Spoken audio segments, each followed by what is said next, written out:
more than that. In fact, you can get through graduate school in this country without ever discussing racism, can you not? You can get through teacher education in this country without discussing racism. And if you're in a progressive teacher education program, you'll have one required multicultural education class. But that doesn't mean you'll be talking about racism. You might just be talking about how to introduce ethnic authors in February.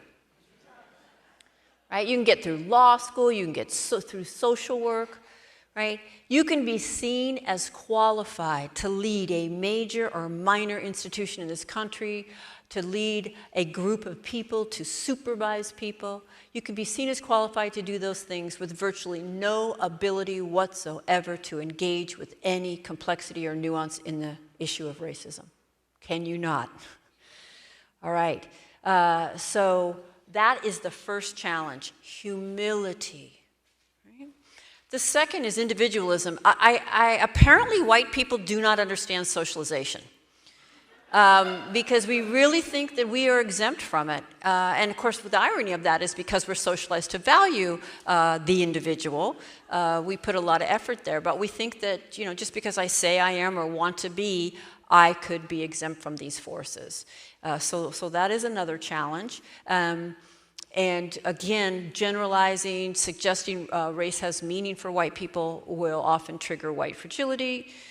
We think if we don't see it, it isn't there, and you haven't explained it to me yet enough so that I understand it, so I'm not really sure that could be valid. Right? And we tend to use our reactions as a way out. There is no way we're going to get where we need to go from a place of white comfort. And I am comfortable racially virtually 24/7. So that is not my goal, but we will often use that lack of comfort as a sign that something's been done wrong rather than something probably has been done right. And that we need to use that as a way in to the deeper framework that would cause such upset rather than use it as a way out. And we don't understand racism as a system. So this is another key challenge, which leads me to chapter 2, which is racism and white supremacy. Racism is a system, not an event. Right? And it's the system we're in. And none of us could be, and none of us were exempt from its forces.